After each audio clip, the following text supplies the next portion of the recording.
news, media, or press. Fake. You are fake news. Fake news. You fake news. Fake news. It's fake. Phony. Fake. Fake news. Fake news. Fake news. Fake news. Fake news. Fake news. Fake. We hear a lot about fake news nowadays, but what is fake news? It's a term often thrown around to discredit media outlets and other news sources without any backing to it. But we really do have a problem with biased and inaccurate information spreading around nowadays on all sides of the political spectrum. There are three main reasons why people spread fake news.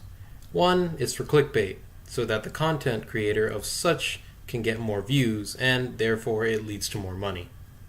The second reason is satire. Untrue stories that are actually meant for comedy or entertainment, not to mislead people. However, this type of information can be misinterpreted as real and can wreak havoc. The third reason is to promote an agenda or narrative. This is the most dangerous type of fake news, as it plays to our own tendencies and biases. There are a lot of tactics people use to falsify and twist information, and in this video, we're going to show you how to identify them.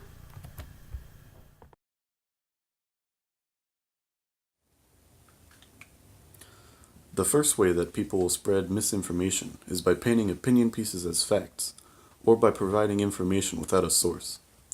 If no source is given and you can't find a source yourself, don't believe it. This doesn't mean, however, that something having a source makes it true. Even if it has a source, you still need to make sure that source is accurate. But sourceless information is the first important thing to look out for. Always look for citations. Sometimes information will even appear to have a source, but the source will be entirely fake, such as citing something from NBCnews.org.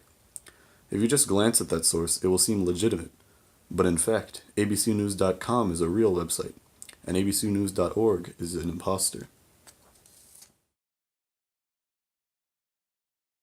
Even if the information has a source, it could still be fake news. Search up the source on websites like politifact.com or Snopes to check if it's verifiable. If you can't find anything on such websites, you'll need to look through it yourself. If you can't find anything about a source, even after further research, assume that the source and the information is fake. Usually, good data comes from reliable sources that are readily available. For example, in 2015, Donald Trump tweeted a statistic from the Crime Statistics Bureau that in San Francisco, African Americans had killed 81% of white homicide victims. However, the Crime Statistics Bureau does not exist.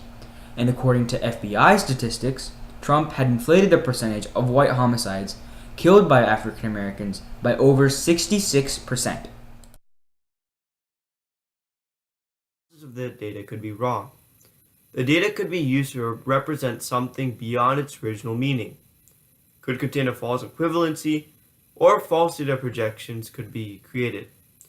In 1985, Nature magazine ran an article that claimed that women's marathon scores would surpass those of men's by the year 2000. They came to this conclusion by extrapolating a short-term data trend into the long term. They assumed that women's times, which were still increasing, would keep going and surpass the plateau men had hit. The problem with this is that by this logic, women would eventually be running at the speed of sound. Women eventually reached the same plateau as men, and now their times are fairly similar. This tactic is commonly used by fear-mongering anti-immigration conservatives. They will cite sources making claims the white population will be a minority by the year 2050. Anti-immigration conservatives will also use the tactic of expanding data to mean something else. For example, the YouTuber Lauren Southern made a video where she claimed that 13% of the population of England was foreign-born, and that a large percentage of these immigrants were Pakistani. However, she later implied throughout the video that all these immigrants were from nations like Pakistan. However, in reality, the majority of these immigrants are from other countries in the European Union, with the most coming from Poland. The other thing I mentioned, false equivalency, is a comparison of statistics that seem to be about the same things but are actually different. An example of this is often used by gun control supporters. They will compare, for example, the number of mass shootings in countries like Australia, which has strong gun control, to America. They'll say that Australia has had 0 mass shootings since 1996, when they implemented strong gun control, and that in only a single year, America has had over 500. This statistic on Australia is correct. However, it defines mass shooting as 4 or more people killed in the public space. The statistic cited about America is also correct. However, it defines a mass shooting as 4 or more people injured, not killed, including the shooter and bystanders injured by police. To compare these two statistics directly over exaggerates the real difference. We created posters that contained this example misinformation and showed them to people. Every person who we showed the posters to said that the false equivalency poster was more convincing, other than some design problems. We're not good designers. This is important to look out for, otherwise you too may be influenced by fake news.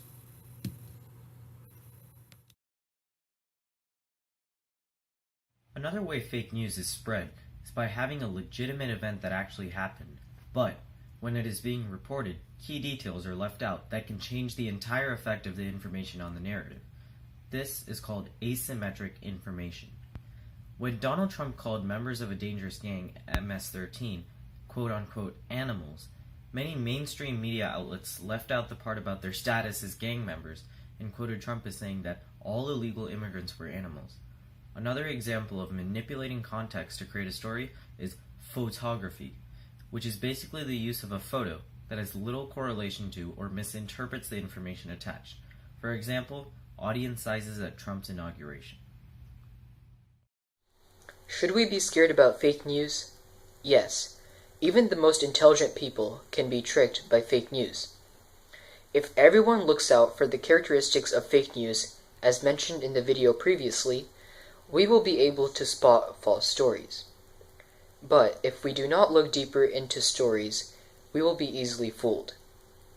We conducted a survey in which people tried to guess whether a news story was true or false, based on only the headline, and the average score was only 60%. That's barely better than just guessing. However, in a survey conducted by the American Press Institute, 6 out of every 10 people they surveyed had not interacted with any news source beyond the headline in the past week. Remember that fake news works on multiple levels, so recognizing it will be difficult. But follow our tips and you should be just fine.